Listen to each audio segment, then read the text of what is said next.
여러분 안녕하세요. 네, 오늘 여러분께 한 서너 차례 예고해 드린 대로 여러분께서 참 좋아하시고 또 언제나 논쟁적인 인물인 이 시대의 최고의 저널리스트 네, 조갑재 대표님 모셨습니다.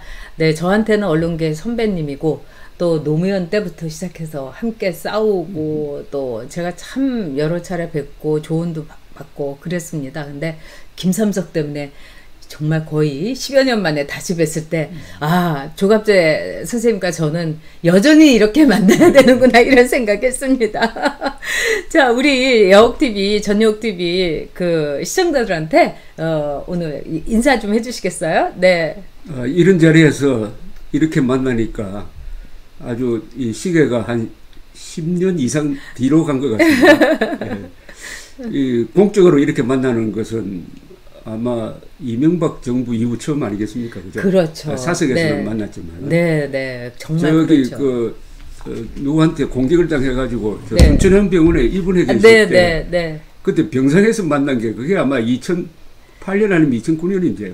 그렇죠. 예. 네. 근데 요새 아주 열심히 하시고 더구나 글 쓰시는 게 네. 그게 얼마나 이게 사람을 상쾌하게 만드는지 제가 가끔 조갑재 TV에서 낭독해 드리는 거 아시죠? 네, 알고 있습니다. 예. 그래서 많은 분들이 얘기하시고요.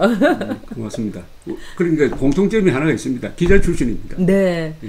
그래서 그때 김삼석 때문에 이제 또 고소당하고 그러니까 예. 저도 참 심란하고 예, 언제까지 예. 이런 일을 당해야 되나 이러는데 그래서 그냥 다 그냥 때려치우고 싶었는데 그때 이 조갑재 대표님께서 저보고 우리의 무기는 글을 쓰는 거다. 예. 끝없이 쓰자 이러셔서 제가 정말 울컥한 가운데서 큰 용기를 받았습니다. 네. 이 대한민국에서 글 쓰고 방송하는 사람들의 동기가 거의 다 분노입니다. 분노. 네. 화가 나서 그러는 거죠.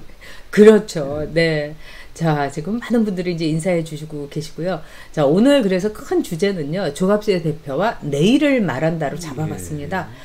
그동안에 우리 우파는 맨날 과거에 얽매여 있다는 둥, 뭐 옛날엔 이랬다, 라떼 꼰대다 이런 말 하는데, 조갑재 대표님은 정말 늘 내일을 향해 계신 분이에요. 그래서 저는 이제 라이브를 하고 이제 영상물을 올리시는데 본인께서 썸네일도 다 만드시고 그다음에 자막도 넣으시고 그다음에 송출은 물론이고 내 편집까지 다 하신다고 이래서 굉장히 제가 놀랐습니다. 이런 분이세요. 주로 핸드폰으로 합니다. 저는. 네. 핸드폰으로 하고 저는 이 기자 생활하면서 제일 중요하게 생각하는 게 스피드입니다. 네. 속전속결. 네. 그리고 그러다 보면은 졸속이 됩니다. 그러니까 그래도 괜찮습니다. 그러니까 뭐든지 빨리 하면은 나중에 고칠 시간이 있습니다. 네. 김영삼이라는 사람이 여러 네. 가지 다른 부분에서 좀 모자란 점이 있었지만은 왜 대통령이 되었느냐 하면은 그분은 타이밍을 놓치지 않는 사람이었어요. 그렇죠. 그래서 조갑재 선생님께서 정말 어떤 때는 저도 봤는데 뭐 강연 때문에 김포공항에서 거기서도 영상물을 그렇습니다. 올리시고 예. 이래서 제가 역시 이 어떻게 보면 독일 기병 같은 몽골 기병 몽골 같은 기밥은 제일 좋아하는 네. 컨셉입니다. 진짜 네 그래서 저도 이거는 제가 나이도 이렇게 조갑재 선생님하고 저하고는 뭐 이렇게 딱 보시면 많이 차이 안 날 것 같지만 45년생이시고 너무나 네. 정정하시고 저는 59년생이니까 그래서 조갑재 선생님께서 우리 6070이 한번 오늘 2030을 얘기를 해보자 이러셨어요. 네 그리고 우리 삼봉님으로 드완에서 삼봉으로 아이디를 바꾸셨습니다. 너무 존경하는 조갑재 선생님 반갑습니다 이러면서 또 슈퍼챗을 해주셨어요. 드완님 감사합니다. 우리 드완님하고는 이 미니 정모의 날 아주 돼지갈비집에서 정말 너무 즐거운 시간을 26살 두 청년하고 우리가 보냈습니다. 네 다들 어서 들어오시고 카나님도 일본에서 KJM님 네 언론계의 전설이다 정말 그렇죠. 우리 카나님께서도 애국의 초록물결 한번 늘 해주시는데 오늘도 네 감사합니다. 제스퍼 네 우리 멤버님 네 조갑재 선생님 2030으로서 좋은 말씀 귀담아 듣겠습니다. 네, 김재원님께서 저희가 2030이 꽤 다른 채널에 비해서 많았는데 요즘 들어서 더 많이 늘었어요. 네, 이흥훈님도 들어오셨네요. 아찌모리님, 와, 네. 지금 편집 썸네일 다 하신다니까 다들 멋지다고. 네. 감사합니다. 네. 자, 그러면은, 일단은 그 조갑재 대표님께서 뭐 어떤 말씀이든지 해주셔도 좋은데, 국힘의 당대표 선거, 예. 관전평 좀 말씀해 주시죠. 네. 아주 이게 흥미진진하고, 네. 역시 젊음이라는 게 네. 이렇게 좋구나. 선생님 조기가 카메라예요. 네. 네. 또 이 젊다는 게 역시 특권이구나 하는 걸 느꼈습니다. 네. 토마스 제퍼슨이라는 사람이 이런 이야기를 했습니다. 모든 세대는 자신들의 운명에 대한 주권이 있다고 그랬어요. 그러니까 2030 세대에 대해서 제가 이야기하는 것은 그냥 이 훈수도 아니고 네. 교육도 아닙니다. 네. 그러니까 여러분들이 살 세상은 여러분들이 결정하는 거니까 나이 많은 사람들로서 할 수 있는 조언 정도지 네. 이래라 저래라 하는 거는 이게 주권 침해다 이거죠. 2030에 대한. 그러나 2030 세대가 이준석이라는 36살 네. 인물에 의해서 활성화됐다 이겁니다. 네. 이게 제일 좋아요. 네. 에너자이즈 됐다. 네. 더구나 젊은 세대가 에너자이즈 되면 나라가 분위기가 바뀌어버립니다. 네. 그래서 요새 이야기하다 보니까 이 40, 50 세대가 조금 초라하게 보였어요. 그러니까 60대 이상과 2030 세대가 손잡고 네. 누구는 좀 이런 이야기를 하던데 우리나라에서 가장 삐딱한 세대가 네. 40, 50 세대고 진짜 그래요. 가장 네. 유능한 세대가 60 이후 세대고 네. 2030 세대는 제가 보기에는 가장 영리한 세대 같아요. 영리한 세대다. 영리한 세대. 그러니까 이 사람들이 중요시하는 게 실력, 네. 실리, 네. 실용이 아닌가 하는 생각이 듭니다. 그래서 이 대화가 통한다 이겁니다. 네. 제가 조갑 선생님하고 이제 대화가 통한다.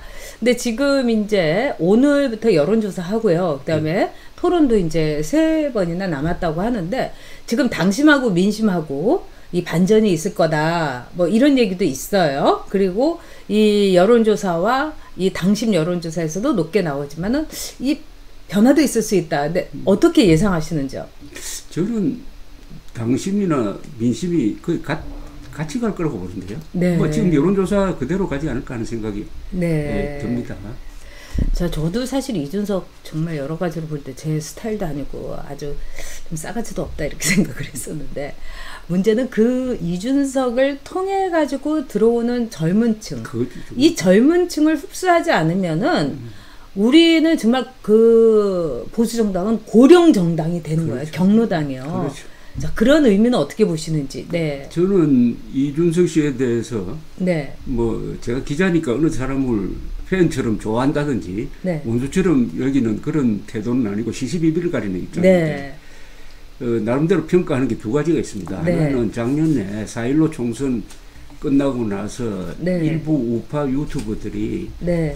부정선거 특히 네. 사전투표, 사전개표에 부정이 있었다고 했지 않습니까? 네, 그 네, 황당무계한 네. 이야기인데 아니 미래통합당에서 그 문제를 정리를 안 하더라고요. 네. 근데 이준석 씨가 제일 앞장서 가지고 그렇게 하면 안 된다. 그렇게 하면은 다음 선거에서 우리가 불리해진다. 네. 다음 선거에서 사전투표를 안 하게 된다. 네. 그럼 선거에서 진다. 네. 거의 고군분투했습니다. 물론 하태경, 오세훈 그리고 몇몇 사람이 이건 부정선거가 아니라고 이야기를 했지만 목소리를 가장 높인 사람이 이준석 씨였어요.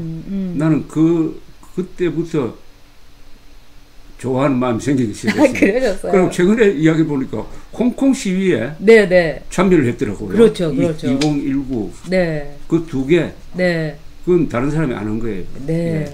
자, 언제나 명확하게 연결을 해주셨는데, 근데 이 사이로 이 부정선거다 이래서 조갑재 대표님도 지금까지도 사람들이 욕을 많이 먹고 있습니다. 네네네. 그러니까 오늘 제가 모신다고 하니까 물론 다들 좋아하고 존경하지만 사이로 부정선거 그래서 왔다 갔다 하다 막 이러면서 무슨 언론인이냐 막 이래서 제가 사이로 부정선거 없었습니다.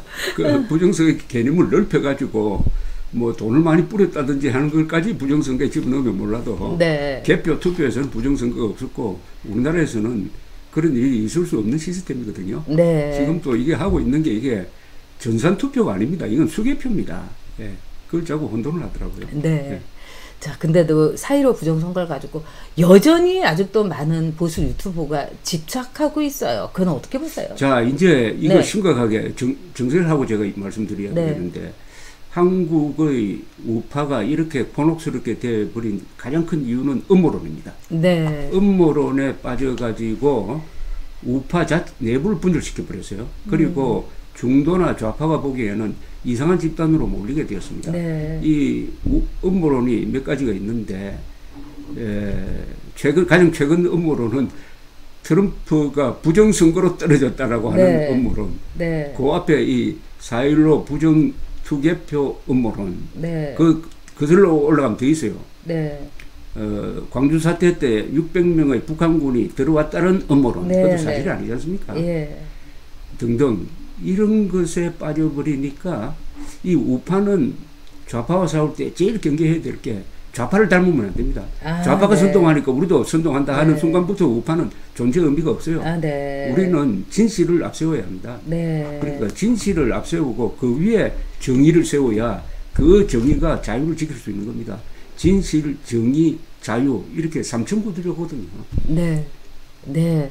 자, 우리 루이스 제스퍼님께서 조갑재 선생님이 2030에 대한 의견 기대합니다. 또 우리 고옥주님께서도요, 네, 슈퍼챗으로 조갑재 선생님 환영해 주셨어요. 네. 자, 백은님께서는 어렸을 때부터 조갑재 선생님 글 읽고 하루 종일 고민한 적도 있고, 정말 많이 배웠고, 많이 저도 변했다면서 정말 반갑다고 이러셨어요. 네.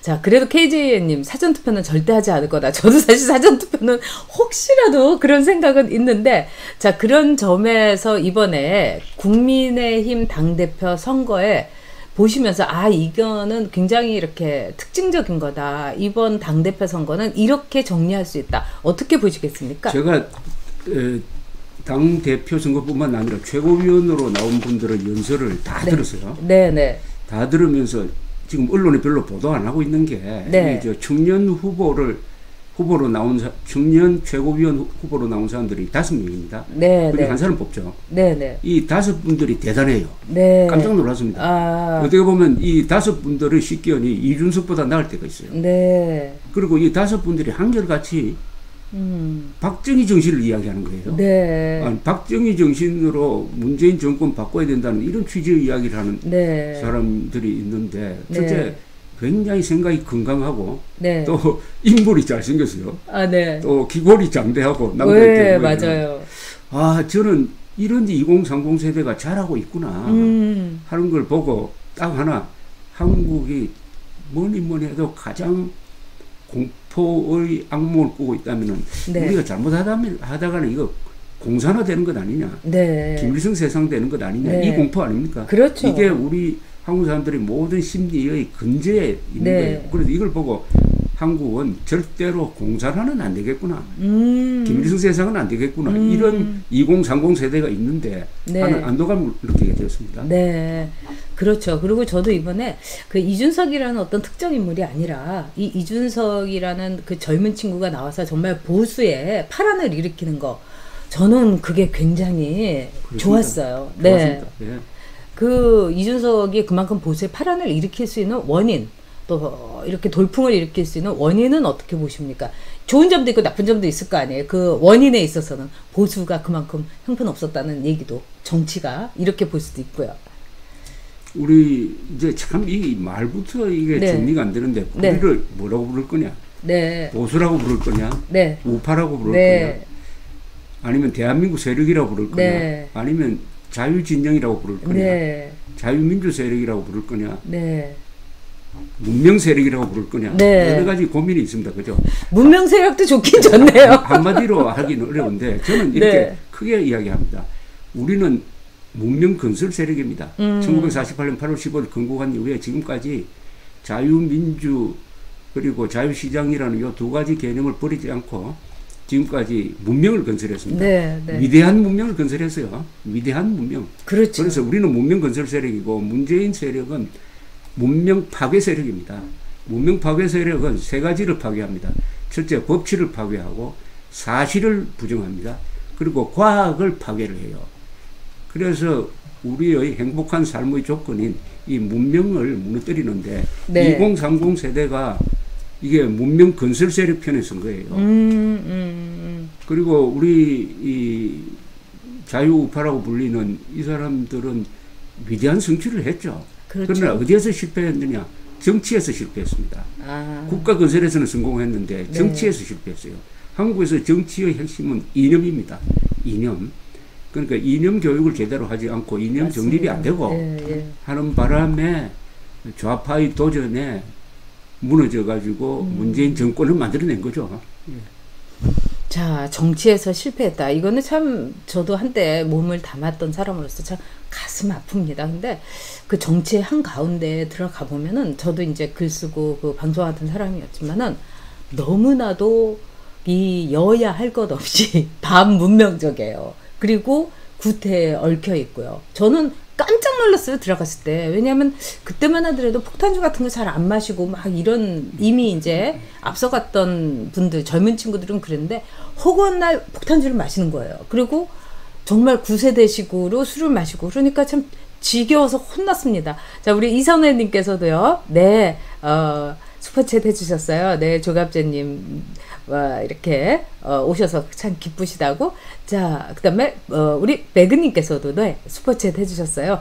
배그님 감사합니다. 네, 자, 정치에 네. 실패한 이유가 네, 왜 실패했나? 정치에 실패한 이유를 딱 한마디로 들으라면 자주국방 의지를 포기를 했습니다. 한미동맹에 너무 의존하다가 보니까 이게 핵 문제까지도 미국이 해결해 달라고 이렇게 네. 하면서부터 무책임한 정치가 되고 무책임한 국민이 되어버렸어요. 네. 우리는 이스라엘처럼 살아야 됩니다. 그런데 자주국방 의지를 포기하니까 헌법이 명시한 자유통일의 목표도 포기를 해버렸어요.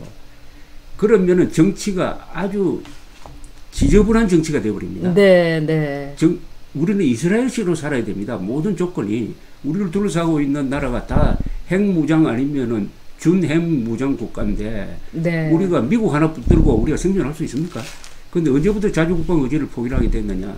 자주국방이란 말을 만들어낸 사람이 박정희 대통령인데 네. 그 이후에 서서히 이게 자주국방 의지가 가짜 민족주의에 의해서 네. 또는 가짜 민주주의에 의해서 네. 좀묻게 된 겁니다. 네. 그래서 지금 아주 지금 눈에 보이지 않는 위기가 상무정신이 약화됐다는 증거가 네. 어디서 나오냐 하면은 군대 가는 게 우리의 삶에 사회생활에 도움이 된다고 생각했던 사람들이 2016년 통계를 보면 80%였어요. 네. 이게 문재인 정권 줄어가지고 60%밖에 안 됩니다. 네. 그리고 국민 개병제를 해야 되는데 이게 모병제로 가자는 여론이 너무나 높게 나타났습니다.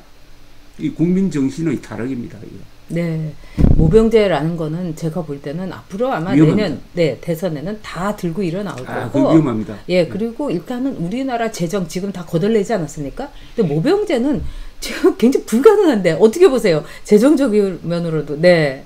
이건 또 헌법 위반입니다. 헌법에는 네. 병역 의무를 명시하고 있지 않습니까? 그렇죠. 그럼 이건 국민 개병제로 가야 되고 국민 개병제는 국민의 정신을 지켜내는 겁니다. 네. 국민 개병제를 실시하면은 아무리 멍청한 사람도 군대 갔다 오면 정신 차리지 않습니까? 그렇죠. 그러니까 손에 총을 한번 잡아본다는 게 이게 다른 나라에서는 경험할 수 없는 한국 젊은이들의 특권이에요. 네. 총을 잡고 나라를 지킨다. 이 생활을 3년 하면은 달라진다 이겁니다. 네. 그리고 군대라는 것은 그 큰 대자를 써야 됩니다. 네. 우리나라에 있는 가장 큰 대학입니다. 네. 신입생이 매년 20만 명 들어와요. 재학생이 60만 명입니다. 이런 대학을 모병제로 하면은 어떻게 되겠습니까? 네. 자, 근데 군대 갔다 와도 개취급하고 무시당하는데 왜 가냐 이런 이야기를 이제 올려주시는 분도 있고 지금 이제 2030에 대해서 우리 별이님께서 이준석은 스스로 발광체가 아니라 반사체다. 2030의 반사체다. 이제 이렇게 좋은 표현이네요. 네, 아주 반사체는 표현 네. 좋은. 그래서 저도 한번 이제 우리가 이제 아까 조갑재 선생님께서 이 주제를 얘기를 해주셨어요. 6070이 2030을 말한다. 그러니까 저는 이제 60이고요. 우리 조갑 70입니다. 근데 45년생 그렇죠. 해방도입니다. 네, 저는 59년생이고 화이자 맞는 사람. 근데 어떻게 보세요? 저는 이준석을 통해 가지고 2030들이 정치적인 권력을 좀 가짐으로써 그 지금 이 시대에서의 고통과 이 시련, 힘든 이거를 좀 상쇄시킬 수 있는 기회가 아닌가. 그래서 그들에게 권력을 좀 주자. 저는 이런 생각을 했었어요. 어떻게 선생님은 또 생각을 하셨는지요? 2030 세대가 다행히 40, 50 세대처럼 주사파라든지 네. 말도 안 되는 가짜 민족주의 세례를 받지 않은 세대니까 네. 2030 세대가 이 대한민국의 주인공이 되는 앞으로의 미래는 저는 밝다고 봅니다. 네. 다만 2030 세대에 대한 우려는 있는 거죠. 네. 그 뭐 이준석이라는 분이 아까 반사체라고 했는데 네. 이준석이라는 분의 행태 보면은 네. 조금 경솔한 면이 있어요. 네. 요게 김종인 씨를 네. 선거대책위원장으로 모셔오겠다든지 물론 전제가 있더라고. 네. 대통령 후보가 동의하면은 그렇죠. 그렇더라도 지금 김종인이 온다고 하면 당장 오겠죠. 김종인이. 그러니까 김종인이라는 사람이 지금 하고 있는 게 이 야권 후보 단일화가 네. 대명제인데 이걸 지금 방해하고 있다고. 네. 그건 실언이거든요. 그래서 김종인 관계를 깔끔하게 정리를 하면 돼요. 이것도. 그래서 그 앞에 말 취소하겠다 하면 되는데 네. 어쨌든 그런 거라든지 그러나 2030 세대의 빚을 받아가지고 반사하는 기능을 잘 하고 있다고 봅니다. 네. 잘 하고 있고 또 2030 세대를 포함한 젊은 사람들은 실수를 할 특권이 있습니다. 그러나 노인은 실수를 하면 안 됩니다. 80대는 김종인 씨는 실수하면 안 돼요. 네. 진짜 맞는 말씀이에요. 진짜 김종인은 실수를 하면 안 된다. 근데 이 김종인이란 분은 저는 개인적으로 이해할 수 없는 정치인 글쎄. 하여튼 5번을 각각의 다른 당에서 비례대표를 했을 뿐만 아니라 보통 비례대표 한 번 하면은요. 절대로 그걸 사양을 하게 됩니다. 맞습니다. 왜냐하면 선거라는 생지옥을 겪은 사람 중에서 나만 꽃가마 타고 빼치달 수는 없는 거 아니에요. 그래서 그 점이 참 신기하게 됐는데 거기다가 이제 뇌물 사건도 있어서 저희 아버지가 동아은행에다가 이 탈북민이 아니라 이산 그렇죠. 가족으로서 그렇죠. 엄청나게 이제 큰 돈도 아니지만 끝까지 저런 돈을 뇌물을 받은 사람 그래서 용서하지 않고 돌아가셨거든요. 근데 그런 사람이 지금 선거 기술자로 이 정치판에서 호가호위하는 거, 전 정말 슬픕니다. 네. 김종인 씨가 국가와 민족에 덕이 되었느냐 해악이 됐느냐 그거는 사람마다 다르겠지만 네. 그 사람이 자랑하고 있는 경제 민주화라는 네. 개념 이거는 좌파 개념이거든요. 그렇죠. 그리고 성립이 안 되는 개념이거든요. 경제에 어떻게 민주화가 있습니까? 그러면은 스포츠 민주화도 해야 되고 네. 가정도 민주화해야 되고 네. 군대도 민주화해야 되는 것 아닙니까? 그렇죠. 민주화가 만능이 아니지 않습니까? 네. 민주주의라는 것은 우리나라에서 일본 사람들이 번역을 잘못했는데 디모크라시는 민주제도라고 번역을 해야 되는데 네. 이건 민주주의라고 번역을 해보니까 이게 종교화가 되어버렸어요. 뭐든지 민주화만 갖다 붙이면 그게 성스러운 것이 되는데 경제에다가 민주화를 딱 갖다 붙여놓으니까 좌파가 이걸 복지 포퓰리즘의 근거로 활용한 거 아닙니까? 그렇죠. 네.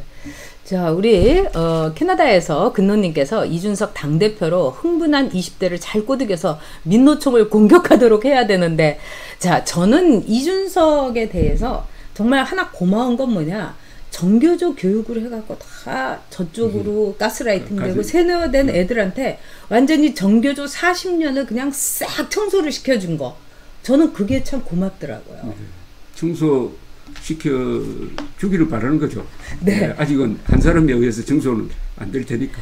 아니, 그래도 이 30대만 해도 20대만 해도 굉장히 정교조에 대해서는 아주 좋은 단체 이렇게 여전히 생각하고 있어요. 그리고 제가 정치를 할 때도 참 놀랐던 게 대학생들을 또 그때 불러가지고 제가 독서 클럽도 하고 그랬거든요.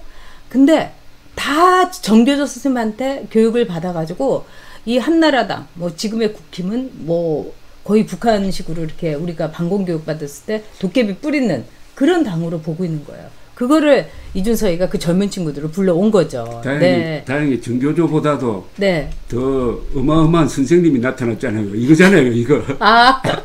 SNS가 네. SNS가 정교조 교육을 지금 무력화시키고 있지 않습니까? 아, 네. 아무리 이승만 박정희 욕해도 네. 2030 세대는 이런 사람들이 이거 보고 예. 박정희가 한 일 살펴보면 그게 먹히겠습니까? 그렇죠. 역시 문명 발전이 아주 정교조 문제를 해결할 거로 봅니다. 저는. 네. 아, 선생님 굉장히 언제나 젊으시고 다 이러는데 지금의 이제 2030 세대들에게 이번 국민의힘 전당대회가 갖는 의미는 뭘까요? 2030 세대가 역사의 주역이 되는 거죠. 네. 역사의 주역. 이런 일본 사람들이 만든 말 중에 재밌는 말이 있습니다. 세상을 바꾸는 사람이 세 부류다. 네. 하나는 외부에서 들어온 사람이 바꾼다. 네. 그러니까 기득권에 연연하는 사람. 네. 그 다음에는 젊은 사람이 바꾼다. 아. 그 다음에 세 번째가 재밌습니다. 바보가 바꾼다. 바보가. 무모하게 하는 거죠. 이 개혁이라는 것은 그러니까 일단 젊은 사람들이 네. 역사의 무대에 선다. 또 이게 이 세대 혁명적인 의미가 있죠. 네. 한국 역사에서 세대 혁명이 한 번 있었습니다. 네. 거기 언제냐? 1961년 5.16 군사혁명을 네. 주도한 세대가 30대였어요. 그렇죠. 김종필로 대표되는 30대 네. 장교단. 그리고 그 사람들이 모신 44살의 박정희. 네. 그때 발표한 혁명 내각 14명의 장관 중에 한 사람이 50대고 네. 13명이 다 40대, 30대였어요. 그렇죠. 그 이후에 처음으로 2030 세대가 역사의 무대에 등장했습니다. 네. 자, 그 두 번째에 있어서 그러면 이번 국힘에서 36살의 당대표 이준석이 등장함으로써 정말 우리 정치사에 있어서는 물론 이제 이 40대 기술론 있긴 있었죠. 네. 그렇지만은 36살의 이 이준석이라는 한 젊은이가 이 보수를 말하자면 새로운 보수로 완전히 이제 혁신하는 게 아닌가 저는 기대를 해봅니다. 네. 근데 혁신과 통합이 같이 가야 됩니다. 네. 혁신만 하다가 보면은 잘못하면 판이 깨질 수가 있습니다. 그렇죠. 이 개혁이나 혁신이나 혁명이 항상 반작용을 부르는 것은 네. 거기에 손해를 보는 세력이 있잖아요. 그죠? 네. 그 사람들이 반발을 어떻게 누그러뜨리는 건데. 네. 지금 당대표가 되면 당대표가 해야 될 일은 지금 우선순위로 따지면 당 개혁이 아닙니다. 그거는 네. 공정한 경선 관리 아니겠습니까? 그렇죠. 예, 그건 통합의 문제예요. 네. 그래서 여기에서 실수를 안 했으면 좋겠다는 그런 네. 생각을 한번 해봅니다. 네. 자, 그 루키루님께서는 버블이 심한 사람 같다. 일종의 이제 광대 같기도 하다. 그러니까 이준석이 그 방송을 통해 가지고 인지도를 높였고 또 어떤 점에서는 굉장히 저도 이준석의 발언이라든가 이런 게 가볍고 이러는데 제가 좀 안심하는 거는 뭐냐? 사실은 이 대통령 후보가 결정이 되고 나면은 당 대표는 그냥 옆에 있는 그 별책부럭 같이 돼버리거든요. 실질적으로 어떻게 보시는지요? 모처럼 30대 당대표를 뽑았으면은 그 네. 자체가 소중한 존재입니다. 네. 그러니까 그 국민의힘에 있는 분들이 당대표를 도와서 네. 성공하도록 해야 돼요. 그렇죠. 네. 우리나라는 계속 리더십만 이야기하는데 네. 팔로십도 있어야 되는 것 아닙니까? 아, 네. 팔로십. 그리고 그 사람들을 선출했으면 그 사람들을 그분을 따르고 성공하도록 해야지. 당대표 자리에 앉혀놓고 흔들어버리면 되겠습니까? 그 다음에 말씀드리고 네, 싶은 네. 게 이 이준석의 브랜드는 공정 아닐까요? 공정. 네. 모든 걸 공정하게 하면 됩니다. 네. 네. 공정하게 하면은 그게 뒷말이 없어지거든요. 그렇죠. 그리고 이준석 씨의 능력은 그 사람의 연설과 글에서 표현됐습니다. 네. 출마할 때 발표한 입장문은 제일 좋은 글입니다. 네. 그건 저는 명문이라고 봐요. 네, 네. 그리고 대구에서 한 연설도 네. 그 탄핵이 정당했다고 하는 부분은 저는 동의하지 않지만은 그래도 글이 상당히 좋아요. 그 논리가 있습니다. 네. 네.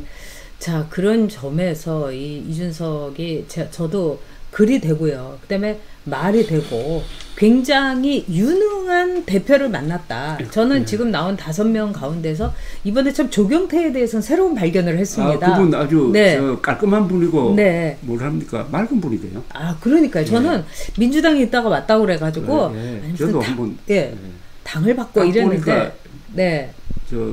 장기표 선생 이미지인데 거의 비슷하더라고요. 장기표 선생보다 약간 부드럽고 그리고 좀 현실 감각이 더 세고 네. 아주 좋은 지도자감이라고 생각합니다. 아, 조경태는 제가 보기에는 진짜 업그레이드된 장기표다 이런 생각이 들었어요. 진심이 있더라고요. 예. 그렇죠. 네, 맞습니다. 그리고 또 뭐 나름대로 또 홍문표 선수도 저는 사실 그렇게 평가를 안 했던 분이었는데 이번에 보니까 또 이 새로운 복지라든가 이런 쪽에 대해서 또 굉장히 귀엽게 나오시고 자, 근데 다섯 명 다 좋은 점이 훨씬 많은 분들입니다. 네, 자, 5명 다 좋은 점이 훨씬 많다. 자, 이걸 가지고 우리가 그들에게 애썼다고 얘기를 해야 될 것 같습니다. 자, 그런데 지금 보면은 아까 통합을 얘기하셨는데 이준석이 되면은 이 분열된다, 당이 깨진다. 그 다음에 윤석열을 이준석이가 내치고 있다. 유승민을 이 대선 후보로 만들려고 한다. 이런 얘기는 어떻게 보세요? 그 다 자범입니다. 자범. 네. 자범이고 제일 중요한 것은 윤석열 씨가 당에 들어오냐 마느냐인 겁니다. 네. 그러니까 윤석열 씨의 다른 초이스는 나는 없다고 봅니다. 윤석열 전 총장은 이미 마음을 굳혔다고 봅니다. 네. 왜냐하면 딴 사람 차릴 것 같으면 지금부터 이미 조직을 해놔야 될 거다. 네. 없잖아요. 네. 그러니까 국민의힘에 들어오는 것은 확실한데 저는 평당원으로 조용하게 들어와야 된다고 봅니다. 네, 네.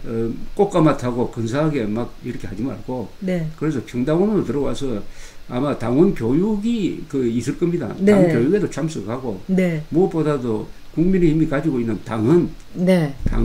당 강령이 제일 중요한 거 아닙니까? 네. 그걸 읽고 해가지고 로파일로부터 시작을 해가지고 하면은 어차피 국민의힘에 윤석열이 들어오는 순간부터 그 사람이 사실은 주인이 되는 거죠. 네. 모든 관심이 윤석열 중심으로 가고 네. 거기에 젊은 당대표가 된다면은 제가 자꾸 기정사실로 해가지고 이야기하는 것 같아서 기분 나빠할 분들이 계실 거는데 근데 뭐 된다면은 거기에 잘 보조적인 역할을 하고 네. 하면 되지 않을까 생각됩니다. 그렇죠. 또 젊은 친구한테 저는 플랫폼을 만들어주고 디딤돌이 돼주고 이런 것이 어른의 역할이 아닌가 저는 늘 그렇게 생각하는데 지금 이제 이 이준석에 대해서 장꾀만 박다, 진실이 없다, 뭐 또 김영애님은 무슨 2030 타령이냐, 이준석은 추천서 특혜로 하버드 갔고 능력도 없는데 뒷배로 지금까지 공천 3번 받았다. 근데 뭐 이 지지율은 친중공 세력 조중동과 좌빨의 공작이다. 자, 이 글에 대해서는 선생님 어떻게 보세요? 모든 의견도 저는 받아들이는데 지금 우리 2030 세대에서 중요한 감정 하나가 있더라고요. 그게 네. 반중 감정이더라고. 네, 네. 반중 감정이 이렇게 센 걸 몰랐습니다. 네. 근데 이건 어떤 점에서는 우리나라를 지키는데 중요한 생각이라고 생각합니다. 네. 어제 헝가리라고 하면은 참 공산 독재에 저항을 해가지고 민주화 운동을 일으킨 성지 아닙니까 사실. 그럼요. 부다페스트에서 네. 반중 시위가 있었어요. 네. 이게 반중 감정이 세계적으로 확산되고 있습니다. 2030 세대 그런 점에서 이준석 씨가 홍콩에서 반중 민주화 시위에 참여했다는 게 저는 대견하게 보이더라니까요. 네. 그래서 2030 세대가 가지고 있고 그 다른 세대가 갖지 못한 걸 살리면 되는 거예요. 네. 그러니까 2030 세대가 우선 이 IT로 무장한 세력 아닙니까? 그렇죠. 그러니까 네. 직장에 가서도 저는 이 컴퓨터나 이런 데 대해서는 2030 세대에 물어요. 네. 이 나이 많은 사람들이 젊은 사람들로부터 가르침을 받고 있습니다. 네. 이런 세상이니까 나이 따지지 말고 네. 다만 2030 세대에게 제가 충고를 한다면은 네. 이것도 어디까지나 충고지. 네, 네. 뭐 한다면은 한자를 놓치면 안 됩니다. 한자. 네. 이게 한글 전용이 위험합니다. 네. 우리 한국어는 한자와 한글을 같이 써야 네. 제대로 작동할 수 있는 말이고 세계 최고의 표음 문자인 한글과 세계 최고의 표의 문자인 한자를 같이 쓰면 그 시너지 효과는 굉장합니다. 네. 그렇게 해야 우리가 진정으로 인류국가 될 수 있는데 한글 전용으로 하다가 보니까 한국의 인문적 교양이 무너지고 말았어요. 그렇죠. 그러니까 2030 세대가 이 부분을 어떻게 보충할 거냐 하는 것도 과제입니다. 그렇죠. 우리가 지금 영어를 열심히 하고 또 이 운영 체계 속에서 이렇게 방송도 하고 그러지 않습니까? 그거와 마찬가지로 한자도 원오브 댐으로 하면은 좋지 않을까 이런 제가 생각이 오늘 여기 듭니다. 와가지고 우리 전효옥 여사님 한자 이름 어디 저기 써놨더라고요. 네네. 어디 네. 의원 명패 아닙니까? 의원 명패였는데 맞아요. 제가 그냥 국회의원은 붙이지 않고 저 한자를 보니까 네. 우리 전효옥 의원의 이미지하고 딱 맞는 거예요. 아 그래요. 네? 저도 제 이름을 좋아합니다. 얼마나 저 한자 이름이 나중에 한번 좀 여기 비춰주십시오. 네. 제가 저기 여러분께 지금 비춰드리도록 하겠습니다. 찍어가지고요. 정말? 네. 자 그러면은요. 자, 이제 좀 화제를 선생님 바꿔가지고 자 지금 이제 대선으로 이제 우리가 가야 됩니다. 예. 자 선생님께서 생각하는 대선은 과연 이번 대선은 저는 어떤 분들이 그래요. 이준석 절대로 안 된다. 이준석은 분열 갖고 올 거고 그래서 제가 정권 개최해야 되지 않냐 이러면 정권 개최 안 하더라도 안 된다 이러는 거예요. 근데 저는 정권 개최에 목숨 걸고 있습니다. 네. 근데 다행히 네. 정권 교체가 대세가 되고 있습니다. 네. 천하 대세가 되고 있습니다. 네. 최근 갤럽 조사에 보면은 50%가 정권 교체를 원하고 35%가 정권 유지를 원하고 있어요. 네. 이 비율이 계속되고 있습니다.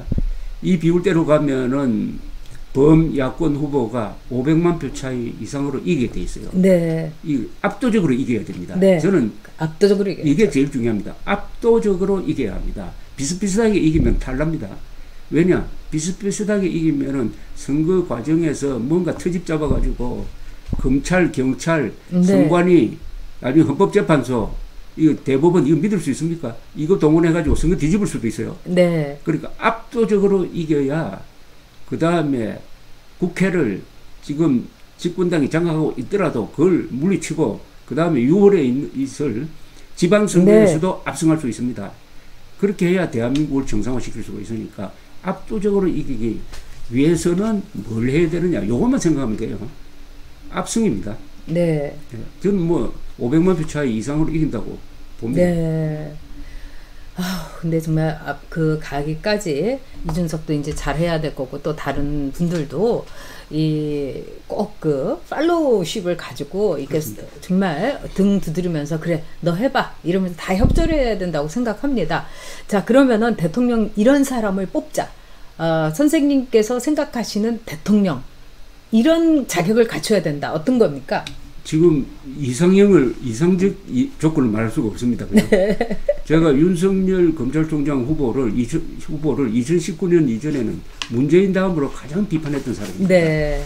이 사람이 주도했던 이른바 적폐 수사는 너무나 억울한 사람을 많이 만들어내었고 네. 그 사람 중에 몇 사람은 극단적 선택을 하기도 그렇죠. 했습니다. 네, 네. 그러나 조국 수사를 하면서부터 이 사람이 적폐 수사에 적용했던 그 잣대를 네. 문재인 정권에도 적용하려고 하는구나 하는 균형 감각을 저는 네. 발견했습니다. 네.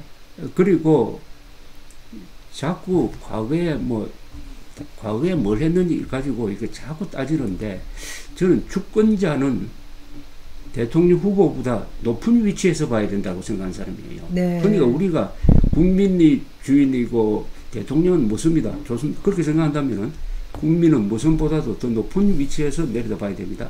그러니까 윤석열도 쓰고 이준석도 쓰고 네.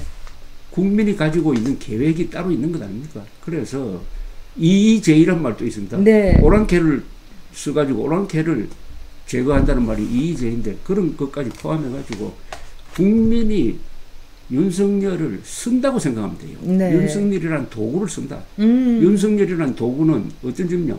법치 확립입니다. 네.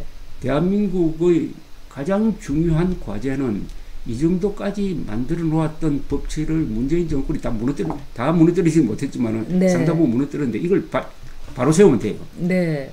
그런 도구로는 윤석열만한 사람이 현재는 없죠. 네.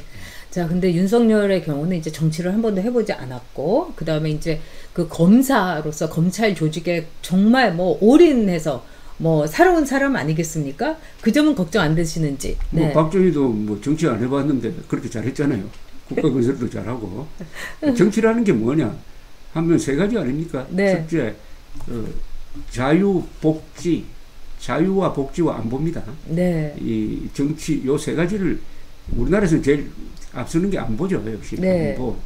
그런데 이 윤석열 씨가 그동안에 내놓는 정치적 메시지, 네. 이번에 6월 5일 저 국립현충원에 가서 메시지가 나라를 위해 목숨 바쳐 희생한 네. 사람들이 분노하지 않는 나라를 만들겠습니다. 네. 아주 짤막하지만 근사하잖아요. 네. 그리고 5.18 메시지는 5.18 정신으로 한반도의 독재 세력과 전제 세력에 국민이 저항해야 한다. 이거 아닙니까? 네. 그거 멋진 이야기 아닙니까? 저는 이분의 정치적 메시지는 굉장히 고단수라고 생각해요. 저도 그렇게 생각합니다. 그리고 반박이 불가능해요. 그런 점에서 그게 정치적 감각 아니겠습니까? 네. 그리고 상당히 제가 볼 때는 이 글과 말에 그 어느 수준을 갖고 있는 사람이라는 생각이 있어요. 네. 청문회에서도 그렇고 갖고 있는데 네. 그 어떻게 보면 간단해요. 왜냐하면 이 사람이 근거하고 있는 게 헌법이더라고. 네. 헌법 정신에 따라서 이야기하면 그렇게 나오게 돼 있어요. 근데 문재인 정권이 이 변호사, 인권 변호사라는 사람이 헌법을 아예 안 보는가 봐요. 헌법에 맞지 않는 이야기를 하루에도 몇 번씩 하지 않습니까? 제가 볼 때는 헌법 그 인권 변호사는 사기라고 생각해요. 그리고 부산에서 제가 이제 물어봤더니 정말 노무현은 이제 막 밖으로 돌아다니면 자기는 안에서 뭐 세무 변호 이런 거 하고 그렇기 때문에 인권 변호사 이건 사실은 이 그 불법 선거를 했다. 허위 사실을 공부했다. 이거하고 똑같다고도 봐요. 저는요, 선생님. 아니, 인권 변호사라고 자기가 불렀다면은 그건 네. 사기죠. 네. 다른 사람이 붙여주었으면 속았다는 건데. 우리가 속았죠. 그러니까 네. 아니 북한 동포들을 위해서 풍선 보내는 걸 범죄로 본다면은 그게 인권 파괴 변호사지. 그렇죠. 정말 창피합니다. 자, 우리 정상목 님도 26살의 청년인데 김종인은 좌우나 이념이 없죠. 그냥 균형을 맞추는 거에나 신경을 쓰는 사람. 또 조스 멤버님 김종인 할배 국힘당에서 버림받으면 진짜 이주영 안철수한테 가서 우파 교란시킬 수도 있다. 뭐 이런 얘기도 이제 하시고 다 그럽니다. 자, 근데 이 김종인이 이렇게 저는 상수가 되고 있는 이 현실이 참 기가 막힙니다. 그거는 이 기자들이 김종인 씨를 잘 띄워줘요. 왜 그런지 모르겠어요. 이 한국 기자들이 왜 이렇게 김종인을 잘 써주고 있는지. 네. 그리고 그뿐만 아닙니다. 이 조중동도 사설에서 김종인 행태를 비판한 걸 내본 적이 없어요. 네. 김종인보다도 훨씬 덜한 행동을 하면 막 화를 내는데. 네. 그 이유에 대해서는 뭐 여러분들 한번 짐작해 보시기 바랍니다. 네, 저는 짐작을 하고 있고 많은 기자들한테 약간 확인도 했어요.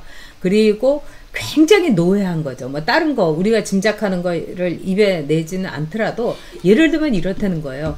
이 정치인들이 자기의 주관을 갖고 저는 그래서 그 점에서는 이준석이 좋습니다. 왜냐하면 자기의 가치를 갖고 돌파를 하잖아요. 다른 사람이 뭐라고 하더라도 뭐 나를 한 번 때리면 두 번 때리겠다. 이건 뭐 이 어린 친구로서의 말이기도 하지만 나름대로 그런 파이팅 능력, 인파이터, 스트라이커란 말이에요. 근데 아주 노회한 무서운 정치인들이 있는데 그게 바로 김종인이에요. 저는 저 별의 순간이라는 이야기를 하는데 네. 이런 말 하는 사람은 조심해야 됩니다. 이 정치를 이야기를 할 때 어떤 비유를 가지고 와가지고 네. 그것과 막 혼돈시켜 버리잖아요, 그죠? 네, 네. 별의 순간이라고 나중에 전번에 그 동영상 보니까 박영선 씨도 또 별의 순간을 잡았다고 그렇죠. 뭐 그런 이야기를 하더라고. 네. 근데 그야말로 김종인 씨가 별의 순간을 잡은 적이 있죠. 그게 4월 8일입니다.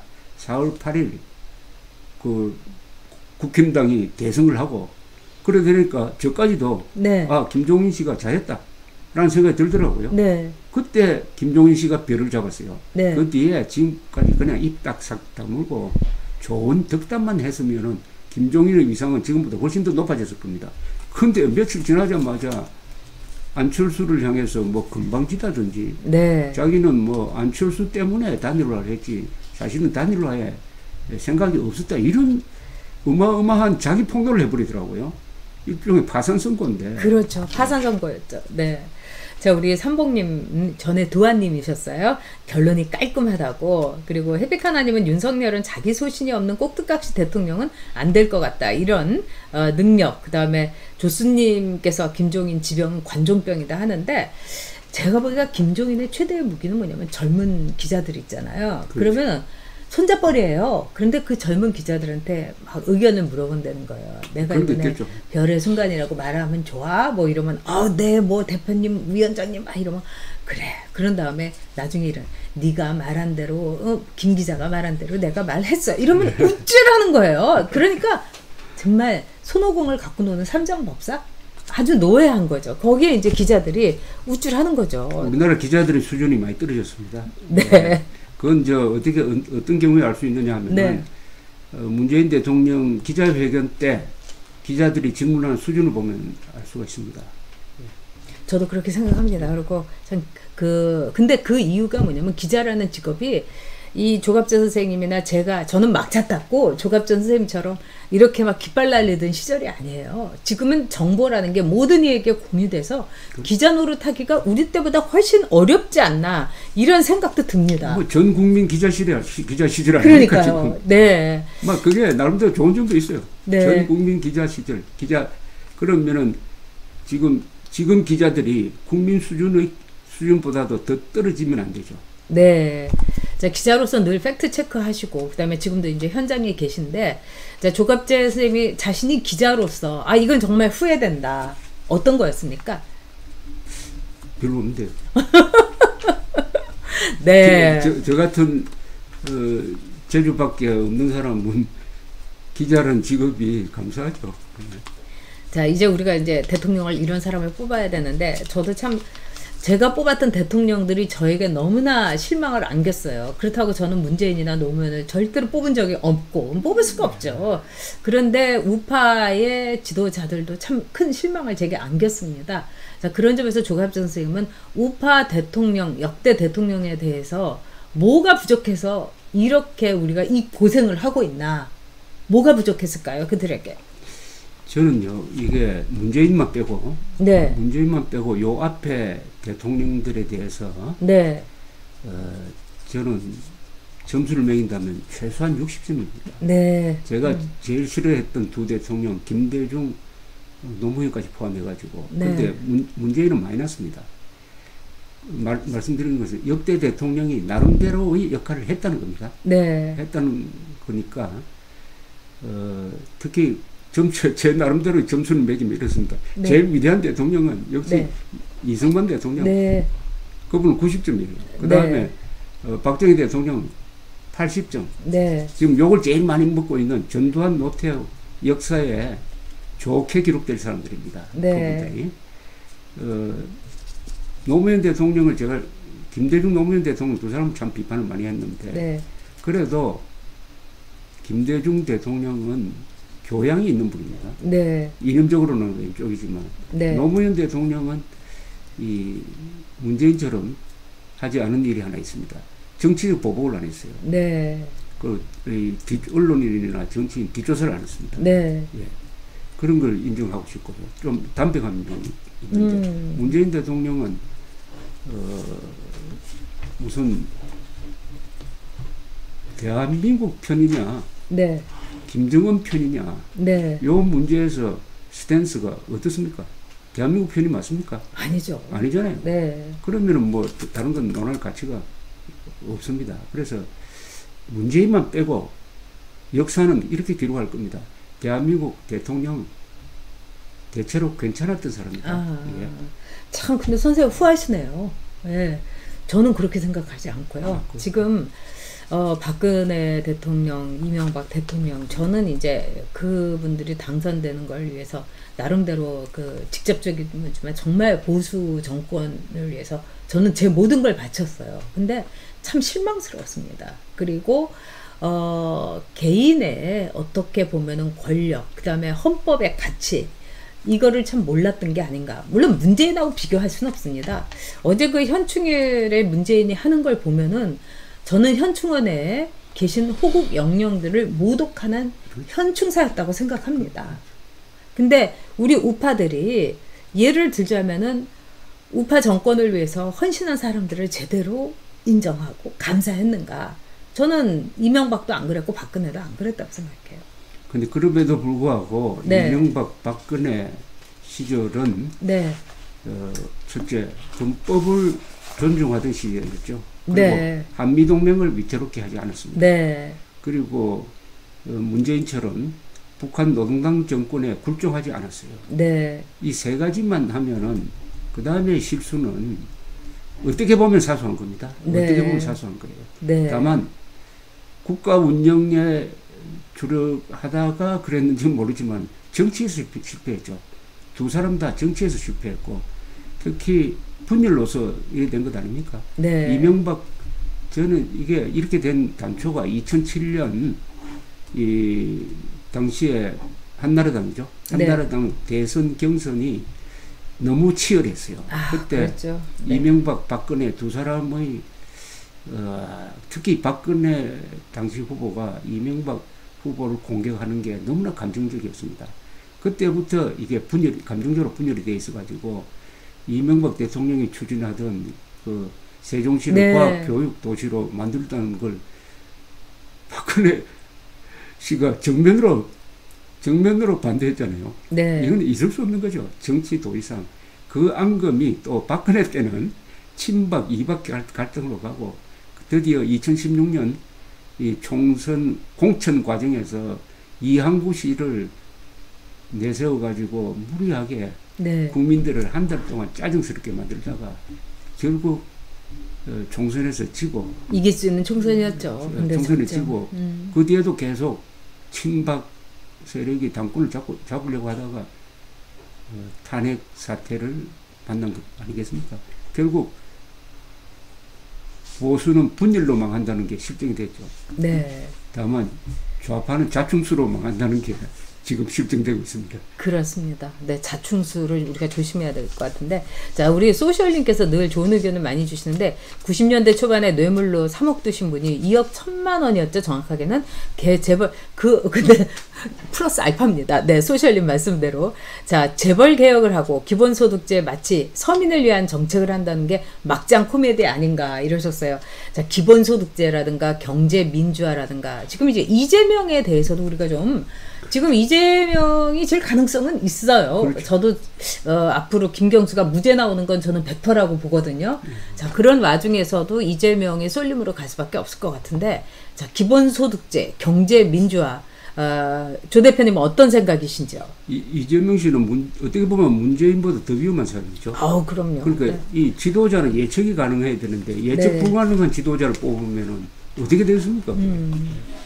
또 인격의 문제가 좀 있다고 보여집니다. 네. 그리고 기본소득제는 기본소득제 하면요 다른 모든 복지 정책은 폐지해버려야 됩니다. 기본소득제 하나로 통합이 돼야 됩니다. 네. 그죠? 기본소득제를 위해서는 다른 복지를 할 여유가 네. 안 생긴다 이겁니다. 그것까지 각오를 할 수 있느냐?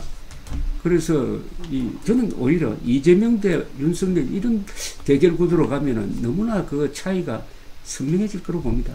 저는 예. 좋은 카드가 아닌 것 같아요. 네, 저는 그런 카드면 우리가 진짜 500만 표로 압승할 수 있다 이런 생각이 들고, 특히 윤석열의 그 장모와 그 부인에 대한 이 여러 가지 문제점, 이거는 뭐 조족지혈이죠, 이재명에 비하면은요. 그렇죠. 네. 그런 점에서 뭐 공포의 이재명이 윤석열 앞에서는 사실은 깨갱할 수도 있겠다. 이게 아마 민주당의 최고의 고민인 것 같습니다. 지금 여론 구조를 보면은 이게 이 정권 교체론이 대세가 되고 있다는 거는 여론 구조에 변화가 있다는 겁니다. 어떤 변화냐 하면 지역적으로 보면은 호남을 빼면 전 지역이 윤석열 쪽으로 가 있습니다. 그렇죠? 쉽게 말하면 정권 교체 쪽으로 가 있습니다. 그다음에 세대별로 보면은 40대를 뺀 전 연령층이 이 정권 교체로 쪽으로 갔습니다. 그리고 이념 성향으로 보면은 중도가 확실하게 정권 교체론으로 갔습니다. 그리고 내가 보수라는 사람이 요새 많아졌어요. 내가 진보라는 사람이 줄어들었습니다. 이 몇 개를 합치면은 정권 교체는 대세입니다.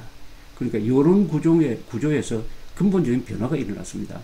그렇다면은 이재명이 나와서 무슨 깜짝 새로운 무슨 요소를 부리지 않는 한, 네. 뭐 요소를 있을 택도 그렇죠. 없겠지만, 네. 이 대세를 바꿀 수는 없지 않을까 하는 생각이 듭니다. 저는 참 이준석이 이렇게 나오고 부상하고 그다음에 이제 국민 여론이 그 얼마나 문재인 초기에 문제가 많았습니까? 근데 다시 제자리를 상식으로 오는 걸 보고 아, 대한민국이 강한 나라다. 그렇죠. 네.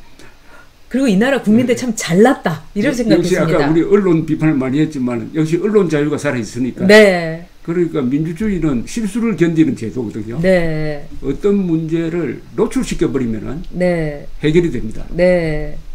그리고 역시 초대 대통령 이승만이 언론의 출신이 아닙니까? 그렇죠. 네. 한국 최초의 일간신문 사장을 한 분이에요. 네. 감옥에서도 논설을 쓴 분이에요. 이분은 6.25 때도 언론 검열을 안 했습니다. 네. 이스라엘은 지금도 검열을 하고 있어요. 그러니까 언론 자유는 신성불가침의 이 기본권으로 인정해 주신 분이에요. 그렇죠. 그러니까 지난 4년 동안 언론이 이렇게 떠들고 하니까 네. 결국 문재인의 계획이 무너지고 있는 거 아닙니까? 네. 자, 우리 유주영님께서 조갑재 선생님 존경합니다 하면서 슈퍼챗을 해주셨어요. 자, 그런데 저는 참 이렇게 재밌는 게 뭐냐면은 지금의 이 대한민국에서 이렇게 좌파가 극성할 수 있는 거 이것도 특히 40대가 그렇지 않습니까? 그렇죠. 자, 대한민국은 자생적 공산당들이 있었던 참 특이한 나라입니다. 우리나라가. 그리고 우리나라 사람들이 사돈이 뭐 이렇게 땅 사면 배 아파하는, 배고픈 건 참아도 배 아픈 건 못 참는, 자, 이런 측면에서 이 좌파가 등장을 하고 이렇게 전과 달리 문재인 지지율이 아직도 이 38, 뭐 37 이렇게 나올 수 있는 그 근간이 아니었을까요? 이 아시아에 두 개의 기적이 있다고 그래요. 네. 하나는 절대로 공산화가 될 수 없는 중국이 공산화된 게 기적이랍니다. 중국 그쵸. 사람들 그 실용적인 사람이거든요. 그렇죠. 근데 한국은 딱 공산화돼야 될 나라였어요. 네. 근데 공산화가 안 됐습니다. 그 이유는 미국, 이승만, 네. 그리고 군대가 있었던 거죠. 네. 자, 그런데 저는 대한민국이 얼마나 지금 대단한 나라냐. 여러분, 이 방송을 듣고 계시는 분이나 저나 이걸 확인해야 되는데, 지난 2000년에 우리 민족사에서 우리는 지금 황금시대를 살고 있습니다. 네. 이게 제2의 황금시대인데, 제1 황금시대는 신라가 삼국 통일한 7세기 말부터 한 300년 동안 네. 신라를 중심으로 해서 신라당 일본이 이 평화를 누렸습니다. 동아시아에서. 네. 그것은 신라가 삼국 통일한 덕분에 이제는 외국 세력이 한반도에 와서 싸움할 이유가 없어졌어요. 네. 그래서 한반도가 다시 통일되면은 또 이 동북아의 평화가 옵니다. 그런 점에서 위대한 시대를 살고 있는데, 특히 위대한 게 지금 아시아 대륙에 붙은 나라 중에서 공산당과 싸워서 자유를 지킨 나라는 대한민국밖에 없습니다. 네. 일본도 공산당과 싸워서 자유를 지킨 게 아니라 메가드가 선물로 준 자유 아닙니까? 그런 점에서 우리 대한민국의 자유민주주의는 쟁취한 겁니다. 피로서 쟁취한 거니까 이런 문재인 때 저력이 나타나는 거죠. 네. 이 자유가 공짜가 아닙니다. 네. 우리가 누린 자유는 공짜가 아니에요. 그래서 대단한 지금 민주주의를 하고 있습니다, 우리가. 그렇습니다. 네. 자, 여러분께서는 기억하실지 모르겠지만은 이병완이라고 노무현 대통령 비서실장을 한 사람이 있었어요. 이 사람은 KBS에서도 있었고 저도 잘 압니다. 근데 이 사람이 노무현 정권을 이제 끝내면서 뭐라고 했느냐? 노무현 정권이 무너지다시피 한 거는 조갑제와 서정갑 때문이다. 이런 얘기를 했어요. 여러분 기억하실 겁니다. 서정갑 대령하고 조갑제 대표님께서 정말 조선일보에다 계속 광고 내고 시청 앞에서 그때 30만 정도 모였었죠. 어마어마한 일이 있었습니다. 자, 그때에 비추어서 또다시 좌파 세상이 됐는데 절망 안 하셨습니까? 예, 우리나라에서는 절망하는 순간이 기회더라고요. 이게 참, 이 위기란 한자를 떡 써놓으면 말이죠. 네. 위험하다는 것도 있지만 그 기회는, 그 기자는 기회거든요. 네, 네. 그러니까 문재인 정권 때 절망할 뻔했지만은, 네. 그럴 때마다 제가 역사를 봅니다. 이 역사라는 게 역시 그럴 때 중요한 거예요. 네. 위기 때 역사를 보면은 희망이 보이고, 네. 아니 이승만, 박정희, 정주영, 그리고 이병철 선생, 또 네. 훌륭한 민주화 운동가들이 네. 만든 나라가 5년짜리 대통령에 의해서 네. 이게 무너질 리가 있겠느냐. 네. 무너지는 척 할지는 모르지만은 네. 하면서 역사에서 제가 희망을 발견했습니다. 네. 한국 현대사는 위대하니까 또 국군이 있습니다. 이 국군이 요사이 국군 지휘부가 아주 비겁하게 놀아가지고 이렇게 되어 있지만은 대한민국 국군은 건국의 초석, 네. 호국의 간성, 근대화의 기관차, 민주화의 울타리 역할을 한 국군이 묵묵하게 있다는 것 또한 우리가 믿어야 됩니다. 네. 자, 오늘 조갑재 대표님을 모시고 진짜 말씀 하나하나가 책으로 그냥 쓰면은 그대로 책이 되는 그런 점에서 저는 제가 저널리스트로서 시간을 한 14년을 가졌다는 걸 참 저한테는 큰 자산이다. 그리고 행복한 시간이었다. 이런 생각이 드는데요. 자, 조갑재 선생님, 시대를 보는 저널리스트는 사실은 매일매일을 쓰는 역사가 아니겠습니까? 그렇죠. 자, 2030들에게 당신들은 이런 역사를 써라.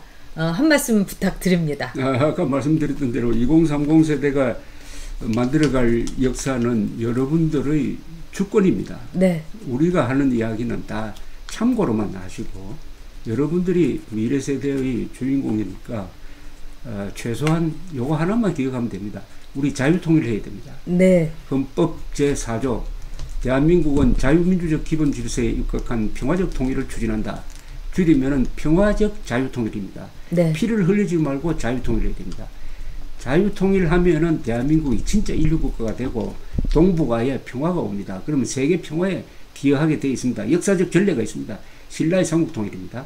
그래서 자유통일이라는 아무도 말하지 않는 이걸 2030 세대의 목표로 설정하면은 자주국방도 따라오고 책임 있는 국민이 되고 사소한 차이는 다 극복할 수가 있습니다. 제일 큰 깃발은 자유통일입니다. 그렇습니다. 네. 자유통일을 하게 되면은 이제는 아마 일본이 알아서 이제 소녀상 우리 세우겠다고 할 겁니다. 자유통일한 네. 대한민국은 네. 인구가 벌써 독일입니다. 독일. 그렇죠. 우리 독일과 네. 같은 나라 만들 수 있습니다. 자, 우리가 독일의 그 상처와 이 여러 가지 어려움 또 실수 이거를 반면 교사로 삼아서 우리는 아주 슬기롭고 그 다음에 현명한 통일을 했으면 좋겠습니다. 그게 바로 저도 늘 평화로운 자유통일. 평화적 자유통일. 네, 이거를 어떤 사람들이 흡수통일이라고 하는데 저는 그것도 뭐 나쁘지 않다고 생각합니다. 네, 예. 저기 정면 돌파해야 된다고 생각합니다. 자, 오늘 조갑재 선생님하고 너무 이 뜻깊은 시간을 보냈고 아마 여러분들도 굉장히 아주 귀한 시간이 되셨을 거라고 생각합니다. 자, 우리 전유옥 TV 분들에게 짤막하게 인사 한번 해주시기 바랍니다. 무슨 전유옥 선생님한테 선생님은요? 감사를 드려야죠. 이런 또 자리를 만들어 가지고 허심탄회하게 이야기할 수 있다는 게 역시 이 문명의 이익이 유튜브의 네. 위대한 점이라고 생각합니다. 하여튼 전유옥 TV 많이 시청해 주셔가지고 하시는 말씀이 한국 사회에 큰 울림이 되도록 여러분들이 많이 도와주시기 바랍니다. 감사합니다. 네, 조갑재 선생님 정말 감사드립니다. 자, 여러분 오늘 맛있는 점심 하시고 오늘 제가 조갑재 선생님께 최소한의 거마비 늘 제가 출연료로 오시는 분들한테는 드렸거든요. 근데 조갑재 선생님께서 문자로 거마비를 주지도 받지도 않습니다 이러셨어요. 그래서 오늘 제가 점심 초대했는데 그건 받아들여 주셨습니다. 네, 조갑재 선생님께 감사드리고 늘 현역의 저널리스트로서 대한민국을 기술하시고 말씀해 주시기를 부탁드립니다. 선생님 감사합니다. 네, 자, 감사합니다. 여러분 고맙습니다.